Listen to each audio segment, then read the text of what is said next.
When Jesus was born in Bethlehem of Judea, in the days of King Herod, behold, Magi from the east arrived in Jerusalem, saying, "Where is the newborn King of the Jews? We saw his star at its rising, and we have come to do him homage." When King Herod heard this, he was greatly troubled, and all Jerusalem with him. Assembling all the chief priests and scribes of the people, he inquired of them where the Christ was to be born. They said to him, "In Bethlehem of Judea, for thus it has been written through the prophet, quote, 'And you, Bethlehem, land of Judea, are by no means least among the rulers of Judah, since from you shall come a ruler who is to shepherd my people Israel.'" Then Herod called the Magi secretly and ascertained from them the time of the star's appearance. He sent them to Bethlehem and said, "Go and search diligently for this child.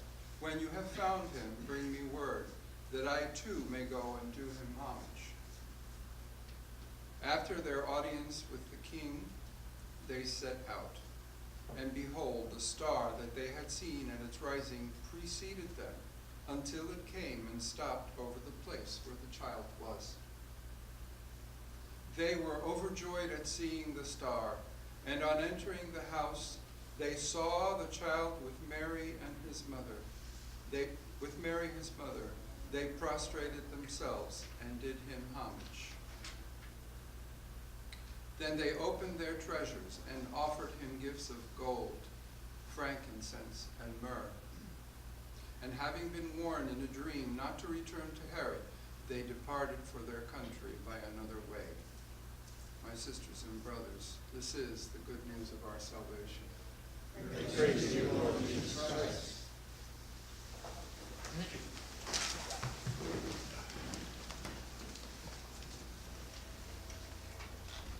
This is a meaningful celebration for me as a Latino. In Spain and in Latin America, we still celebrate the Feast of the Epiphany. And our Orthodox brothers and sisters celebrate Christmas. Now, last night was Christmas Eve. Today is Christmas for our Orthodox brothers and sisters. So we keep them in our prayer. As I was thinking about today, I always have a little story, but I can't help to think of when I was a kid in Cuba my last year before coming to the United States. I remember celebrating this feast. I didn't know what it was all about. All I knew was that it involved camels and 3 men and gifts, and I had to put stuff under the bed for the camels. So in one shoe or one slipper, I put the little letter that someone, I forgot who, helped to write. I was 4. And in the other shoe, I put some grass for the camels to eat. That was the tradition. And then I went to bed. And then when I woke up in the morning, I bopped over the side of the bed and I looked down, and lo and behold, there's a gift there. It was a little trolley, much like the trolleys we see here. It was a pull train. And I remember I was mesmerized by it because as I pulled it, I was like a little idiot pulling this thing down the street, and I could see the little plastic passengers go in and out, in and out, and in and out, in and out. I will never remember that, my first Dia de Reyes gift. My last Dia de Reyes gift, actually. It was quite an experience, and then when we went back to visit a year later, I left Cuba, and then we went back to visit. I found that my next door neighbor, Alexis, had it. And I don't know whatever happened to it, but I just thought I'd share that little tidbit about my life, about my journey. I guess that was the day that I was touched to begin the journey to the light. We see 3 men who were not Jews. They're Zoroastrians, and they were traditionally kings, but as I was reading in some of the commentaries, it's only one was actually a king. The other 2 I'm not so sure about, but definitely the 3 were astrologers. And they had this thing of guiding their entire lives as astrologers would by the stars. But out of anything that's questionable, as I know, God can make something wonderful. Their journey to the light began when they saw this, as modern astronomers say today, was an alignment of Venus, Mercury, and Mars, or Mercury, Mars, and Jupiter, one of the three, one of those three. And it was so bright in the heavens that they just couldn't avoid seeing it. That was when they were touched. That's when they were invited, as I like to say, to the dance with God himself. As we all know, I like that analogy a lot.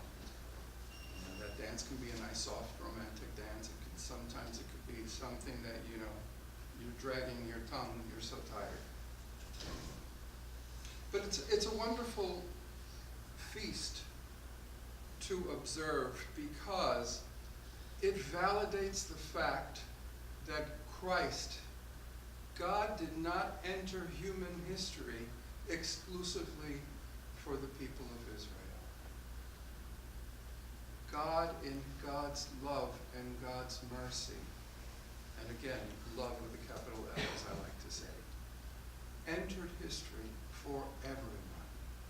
The Apostle Paul had it right. Neither Jew nor Greek, nor Roman, nor free nor slave, everyone.